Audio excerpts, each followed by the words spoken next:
I don't wanna waste your time. I wanna take you to a place of mine and maybe talk about the universe. Or maybe we can watch some television. I'm hella with it, just let me know I'm available. I know you got a schedule, probably on the grind. I just think that you incredible, baby, you know you fine. West Coast. I don't wanna waste your time. I wanna take you to a place of mine and roll another, bring some music, we can drink some wine. And when we wake up in the morning, we can press rewind and talk about it if you want to. Maybe it's all on you. Hey guys, welcome to Black is the New Green, a show dedicated to shining the spotlight on Black entrepreneurs and the amazing achievements in and of our community. I'm Michelle Taylor Willis, your host for today and hopefully every day. And I'm so excited that our live audience is joining us today.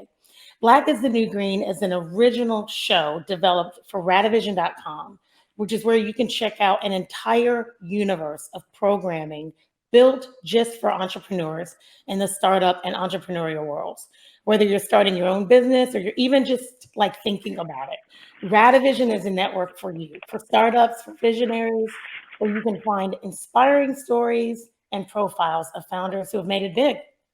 But also really of founders that are people just like you, want to build amazing, incredible companies and write the script for our business future.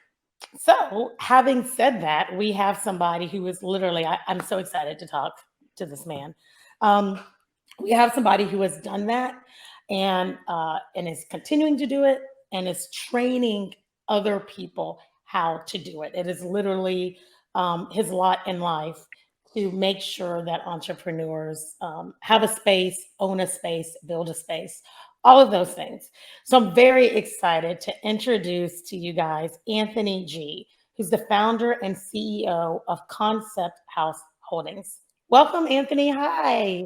Hey, Michelle. Great to be here. So excited for you. Congrats on this opportunity. Really looking forward to chatting with you. Awesome. Well, thank you very much. And listen, I have to say, you know, I am a benefactor, so to speak, of Koncept House. I'm sitting in one of your of your buildings right now. So I can say firsthand what you're building is amazing. But I want to have this discussion with you so that everybody that's watching and listening can see and feel and hear exactly what you're doing. So just a little bit of background about you. I mean, you are literally an expert in the VC space, the private equity space, investing. I mean, you're a Wall Street guy. And I want to read just a snippet here from your LinkedIn bio so that people can hear this. And then I want to ask you a question about it, okay? So Anthony was the founder of Carthage Capital Group, a boutique private investment firm with offices in New York and Atlanta, focused on the supply chain needs of global corporations and government entities with a particular emphasis on emerging markets. The Carthage professional team has invested in over 50 companies, select number of global corporations, family offices, sovereign wealth funds, identifying unique investment opportunities, which are then funded through private equity capital. Okay. Anthony, I'm going to be very transparent with you. Okay. If I didn't know any better and I was reading this bio and there was no picture of you, I would immediately think somebody was talking about a white male. People that look like us don't traditionally have these bios.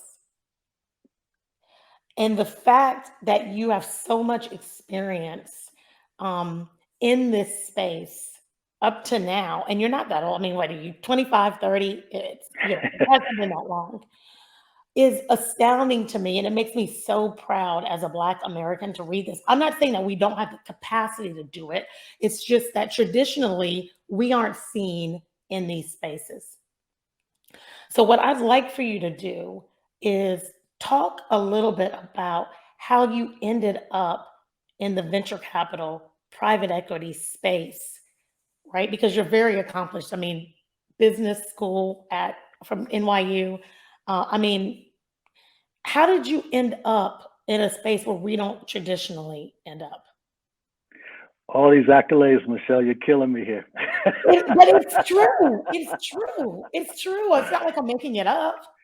Yeah. So I mean, listen, I think you're right in lots of ways. We don't always find ourselves with the opportunities that I've been fortunate enough to have. Um, I mean, it's the same old thing, right? It's a combination of really hard work, relationships, and focus. And so I think my path to the world of finance and Wall Street was, I don't know. So I started off with a computer science undergraduate degree, and really worked for some big companies, IBM, AT&T, and then a smaller company, which was a technology think tank. And so my concentration in undergrad was actually artificial intelligence. And so at this consulting firm, think tank firm, we looked at a lot of companies that had very sort of leading edge technology. But one thing I found was they were typically venture backed. Now, coming from computer science, I didn't know what that was, right? But my colleagues, my bosses said, who's backing this company? Who's on their board, right? What makes them special? And so I immediately went to the technology, right? What's the feature functionality of this technology? And they said, well, that's great, but can they sell it, right? Do they have enough capital? Do they have all the things that make a company successful? And so that led me to look into venture capital at a pretty early age. And so before I went back to business school, I said, I want to be a venture capitalist. I had no experience, really I had never met one, right? But again, I had heard about venture capital through these companies. And so when I went back to business school, I actually went to NYU. And so most people were focused on like investment banking and consulting. So I got caught up in that a bit, but I said, I want to be a venture capitalist. And so I met a professor who was actually he wasn't a venture capitalist, but he was a private equity professional. He became my mentor. I mean, I took his class, I absorbed everything he sort of taught. He would bring me to lunches and dinners and make introductions for me. And so it was just an incredible experience, but I got to sort of see, feel, and understand what that world was. And he ended up becoming one of my first investors, actually. So this is a great place to pause because I know we have a lot of people here that are listening that know the difference between angels, VC, private equity, but there are people new to the space that have no idea. So can you put a pin in that for a second and talk to us about the difference between venture capital backing, private equity backing, or angel investing? Yeah, so the broader bucket for me is sort of entrepreneurial finance. That's how I think about it. And it's really sort of how your company needs and utilizes capital. And so if you think about a startup company, you are literally just getting started. You have maybe a few employees, maybe you just have a new product and service, and so you're just getting started. And so at that point, you would get what's called angel financing. And so that really sort of allows you to develop your team, could be develop your product, all the things that sort of you need to get going. And then you'll have, after your angel round, you'll have multiple sort of rounds called Series A, B, C, and D. And that's part of the venture capital process, right? And so again, these typically are startups that are growing. They need capital to grow. They need capital to build out their product, their team, their service, and expand. And then sort of on the other end of what I call entrepreneurial finance is sort of private equity.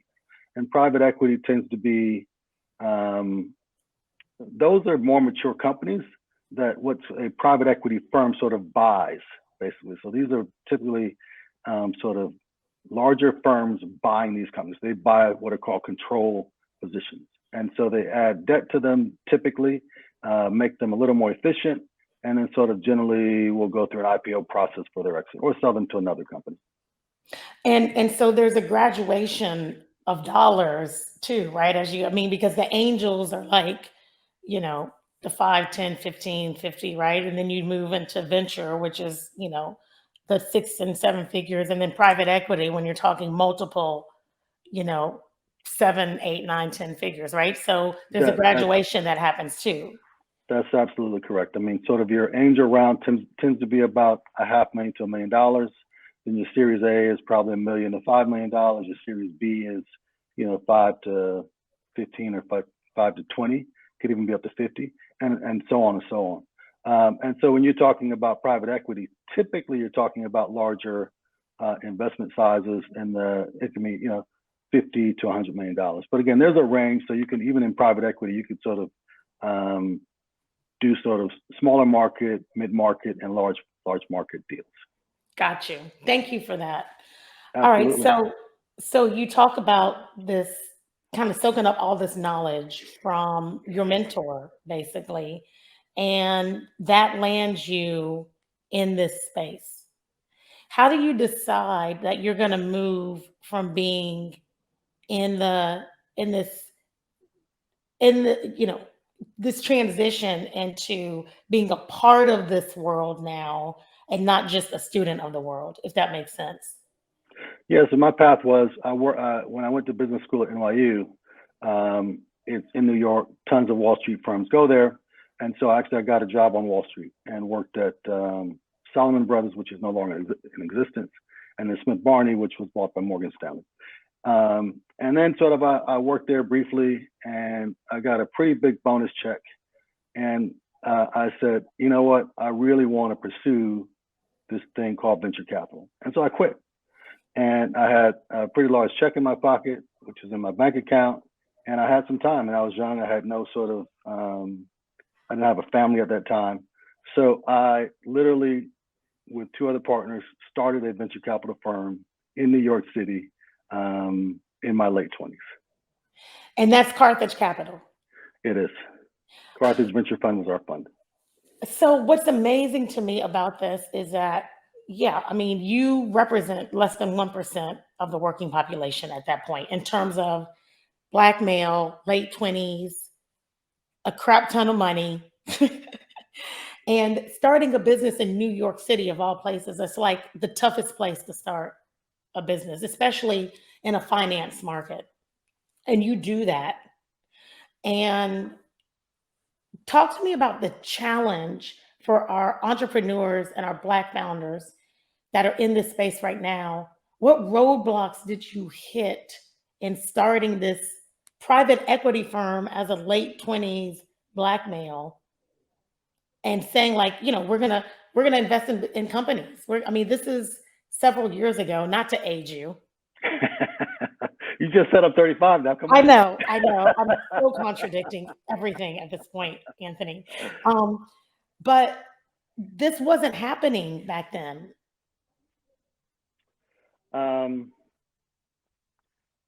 So the way in which we started our firm was we actually, again, we had a number of mentors. We talked to a number of people, right? And so there was an initiative to basically support what were called emerging managers at the time. And so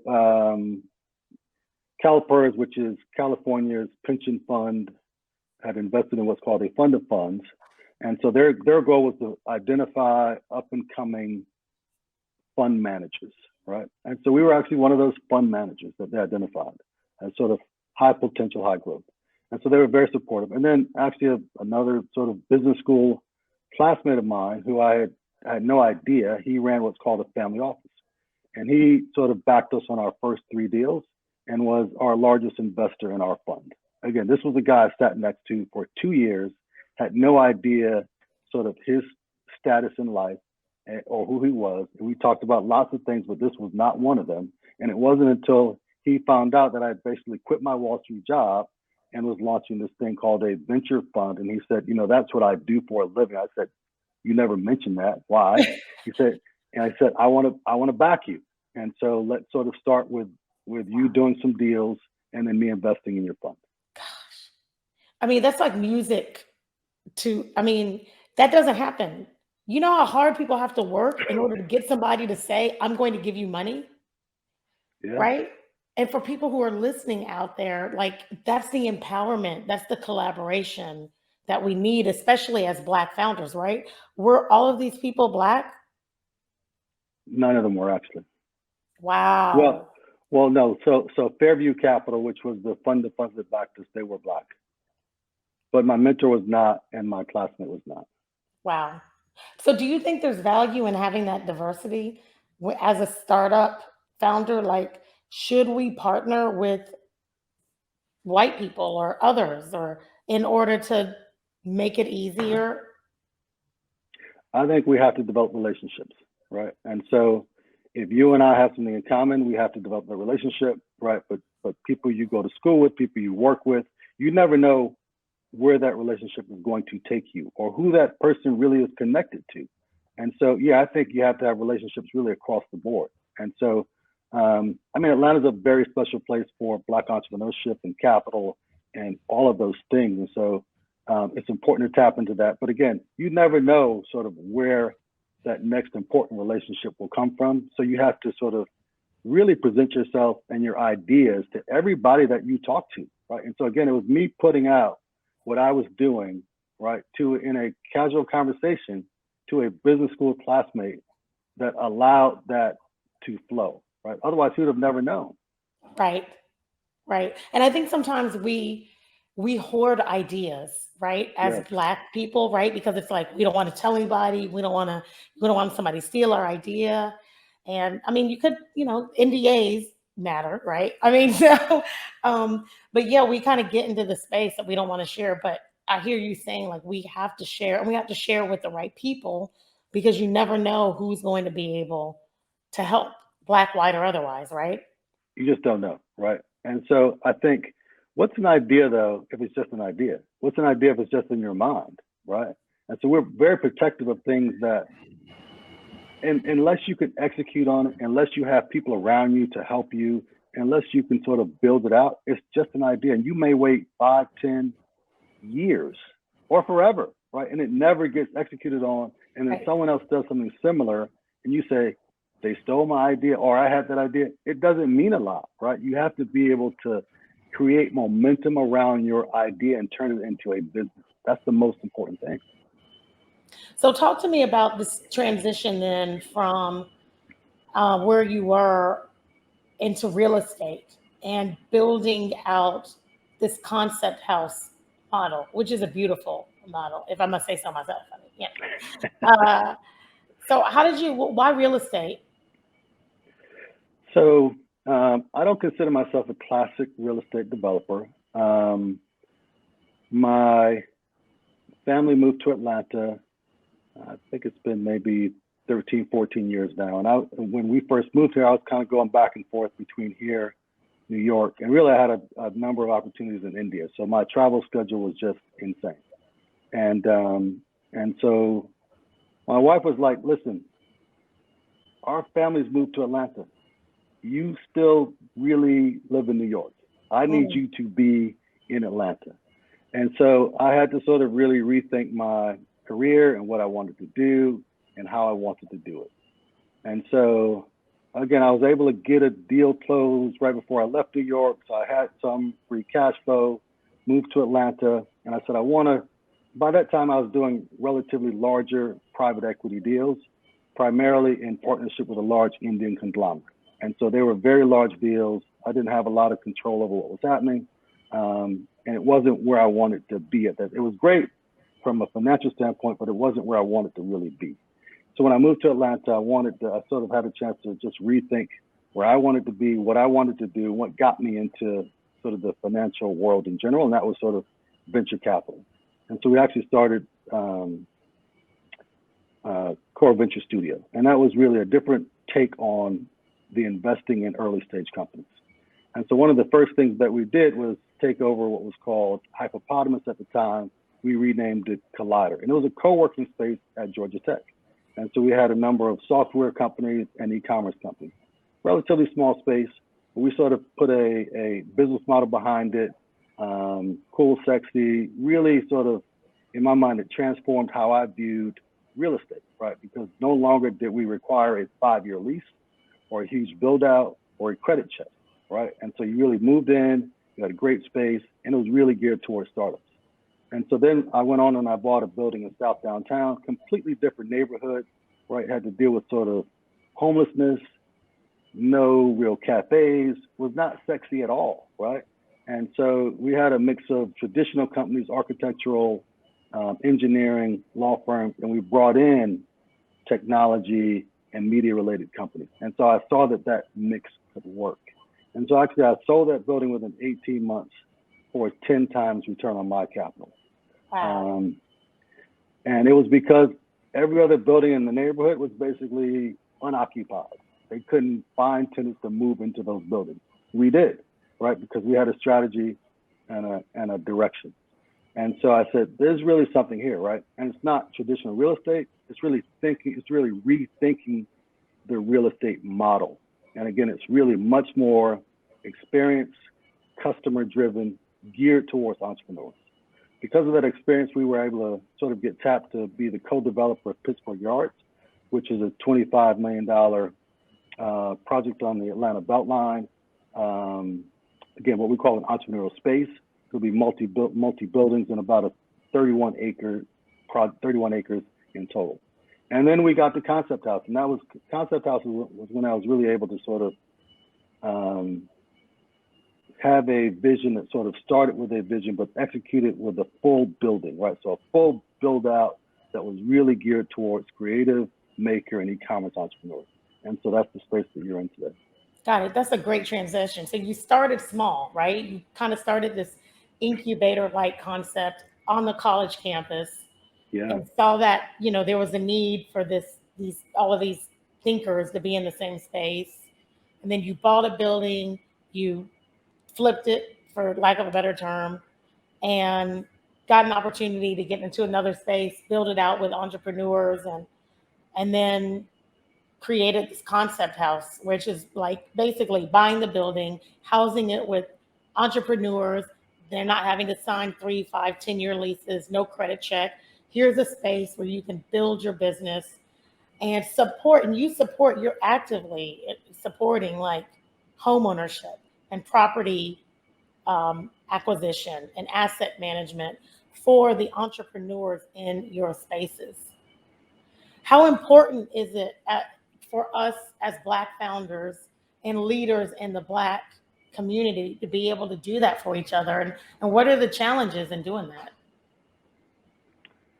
So it's what motivates and drives me, right? And so when I'm able to wake up in the morning, 5 o'clock, 4:30, I really think about not just my business at Koncept House, but your business, Michelle, right? How do I help you grow, right? And the 29 other talented entrepreneurs that are at Koncept House, like what do they need? What do you need to be successful, right? Is it financing? Is it marketing? Is it relationship, right? Like what is it? And so we think about that a lot. And again, I don't think about it from a traditional real estate development perspective. I oftentimes think about it from a venture capitalist, right? Like what does this company do? How do they do it? And what's special about it? What's special about the entrepreneur? And so it allows me to really have deeper conversations and understand what entrepreneurs are going through. So I'm an entrepreneur. I just want to make sure people understand the model of Koncept House. I'm an entrepreneur. I don't have the company credit and the company bandwidth to be able to go and get a large lease. I only have a finite amount of resources I can put towards a space, and it's just me. I can come to Koncept House, find a small or a larger space that I can do whatever I want to within the space. I can build it out, create office space, studio space, whatever that is, engage customers, clients, really operate as an office, but within a construct of other entrepreneurs, maybe a little bit below, maybe a little bit above my level, where we can all collaborate and build and work and grow together with a leader that has a background in venture capitalism, private equity, funding, business, entrepreneurship, who is leading the way for my development as an entrepreneur, as a property owner, as a business owner, as whatever else I might want to be. Does that sum it up? The only thing I'll add is, we tend to focus on what we call maker, creative, and e-commerce entrepreneurs. And really those entrepreneurs need a lot more than a desk and a chair, right? And so it's you in terms of your production studio, right? It's the woman making skincare products. It's the person making hair care products. It's the e-commerce company with 30 boxes, right, in the back, right? And so where do you normally go, right? Where do those entrepreneurs go? Because they can't go into a Class A sort of shared office space. Right. They're not. That's not their thing, right? You can't put, like, we have a coffee roaster. Where are you going to put a coffee roaster, right? Those things don't fit there, right? And so we want the actual people that sort of make things, do things, build things, create things, right? And so because there's no place for them. Got it. So it really is a niche. It's built for the creative entrepreneur. Indeed. Because if you think about that type of entrepreneur, they tend to go in sort of warehouses sometimes, right? But larger spaces, maybe they'd be forced to take out like a 10,000 square foot lease, but they don't really need it, right? It's not very sexy, right? It's not very nice. It's not very attractive. And so we believe that we found something. We found a sort of hole in the commercial real estate sector that services this very large segment of entrepreneurs. And that's what it's about, right? It's finding a need and filling it. I mean, startup is solving a problem, right? And so you're solving a problem in the startup world that looks a little bit different than a traditional tech or fintech, or, but it's still under this startup umbrella, so to speak. It is, and so it's the client base and entrepreneurship base that we serve, but it's also how we do it, right? It's sort of, when you come to us, we want you to have the best customer experience possible, right? And so it's how you schedule your tour, it's the walkthrough that we give you, it's how we explain your potential neighbors and community. How can you fit into that? Do you want to fit into that? How can you contribute to that? So it's a very different experience. It's not the first thing that comes out of my mouth is, or my team's mouth is, what's your credit score, right? How long, right? That's not where we want to be. And so we have almost zero default, right? And it's not because of any credit check that we do. It's because the entrepreneurs that are in our space are serious about what they do and serious about their commitment. All right. That's awesome. I'm going to ask you one final question, and then I know we have some questions in the comments I want to get to, and I know we're getting into time, but I just want you to weigh on this because I saw this article on CNBC, MSNBC, something, and it basically said that we're up to $1.6 trillion in the Black community in terms of spending. Our net worth is declining. Our property ownership is declining. Asians, Hispanics, up. So we're spending more, Anthony, and we're losing more at the same time. And because I know you have such a huge focus for yourself and for the entrepreneurs with whom you collab, can you just talk really quickly about, as Blacks in this space, as we're starting more businesses, we're doing all of these things, but we have nothing to show for it, basically. Why is that? How do we reverse the trend and get out of our own way? If you can answer that kind of quickly. I know it's a loaded question. Yeah, I think there's some basic things, right? I think, you have to own, right? You have to own your home. You have to own your business. You have to own real estate, right? And so you have to own, right? You have to support one another, right? When you call an electrician, when you call a plumber, when you decide to reside in a building, right? We have to support each other. We can't do it any other way, right? And then we have to really create this foundation for our kids, right? Where they also understand the importance of ownership.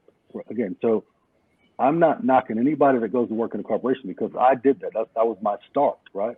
However, that's how you got that big old bonus check. My goal was always to own a business because that's how you create real wealth. All right, so own, support, but it's going to take a lot to reverse this trend. And we're going the wrong way. Anthony, we're going the opposite way. It's step by step, Michelle. There's no other way to do it. It's step by step. It's piece by piece, relationship by relationship, right? So when I'm at Koncept House, I try to buy from every single vendor. Whenever I have an event, I try to buy from the people that support me, right? I want to support them back, and so if we do that every day, things will change. But we have to be very intentional and consistent with that. Got it. And we have to invest in one another also, right? So that the companies that we start, the people with means have to invest and support them. We have to. Okay, I hear you. I hear you. It's astounding to me that we're going the wrong direction. But all right, let me get to some of these questions. This is fascinating, and I know you, and I'm fascinated. So, all right. So we have a Radivision viewer. How do you think about scaling? Will you try to partner up with real estate companies for more spaces? So we actually own our property. We don't lease, and so we don't do master leases. So if you look at a WeWork or whomever, they actually do master leases in existing buildings. We own our property. We control our acquisition costs. We control our property management using a lot of technology, and we control our construction, bringing in our own subcontractors.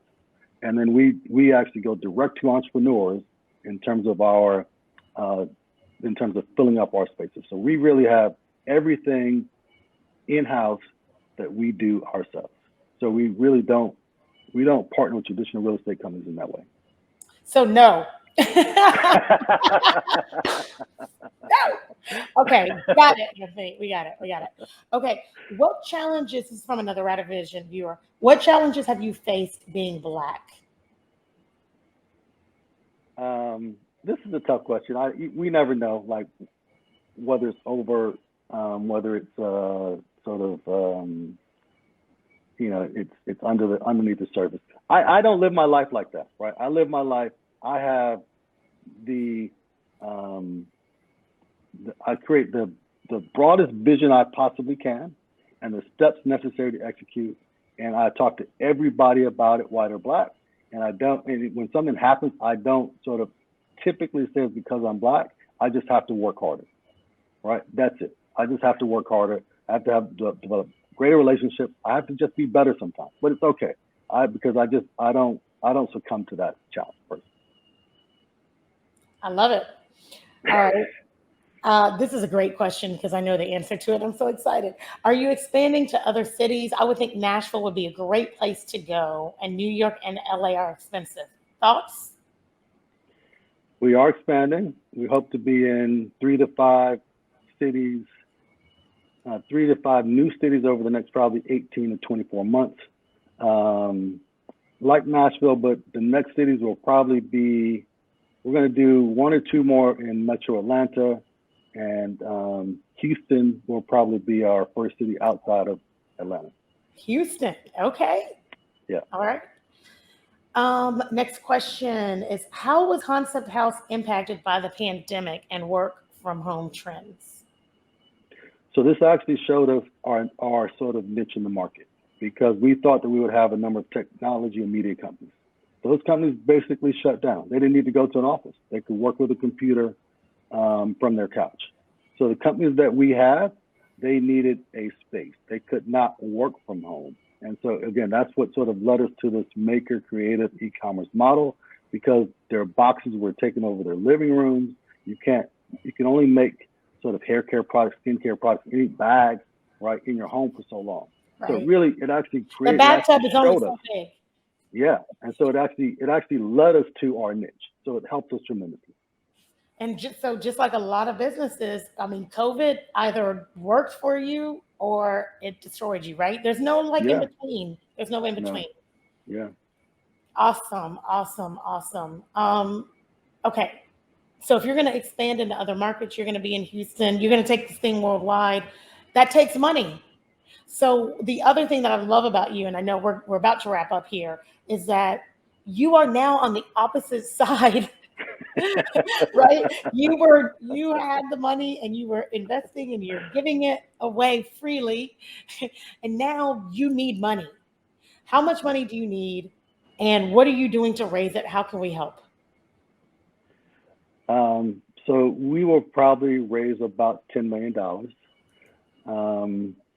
And we've been self-funded to this point, and very particular about the investors that we've taken in. We've really only allowed a handful of investors so far. And so once we probably get up our next either 1 or 2 locations, we will actively be looking for capital. And it will probably be mainly real estate, sort of private equity funds that we'll tap into. Got it. Yes, it's interesting being on the other side, but yes. I know, right? It's crazy. Like you're gonna be pitching people, you got pitch decks. You're like, wait a minute. When I give me money, that's what you have to ask yourself now, right? Indeed. Listen, I got $500 to put on it, Anthony. I am in. I am so in. I love it. I'll send you the contract.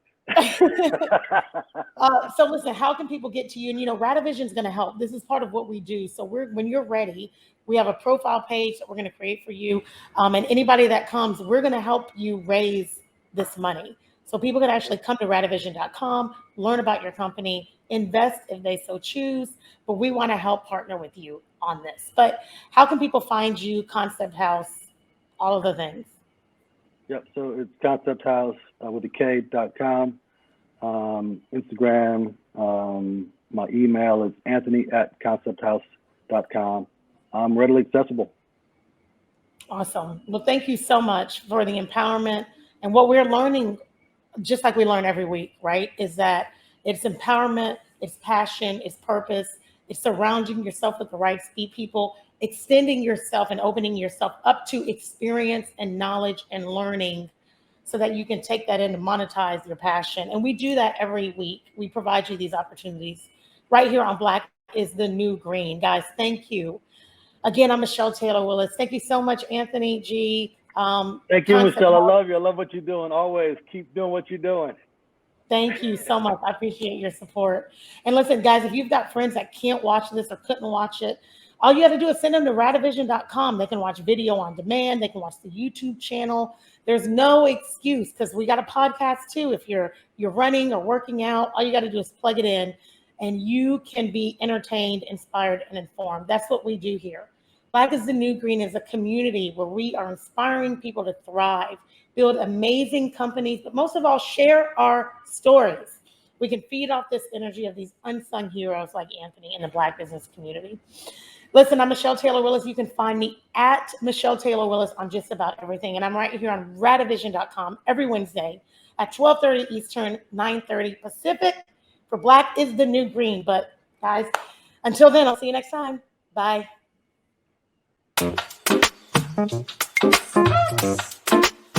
I don't wanna waste your time. I wanna take you to a place of mine and maybe talk about the universe. Or maybe we can watch some television.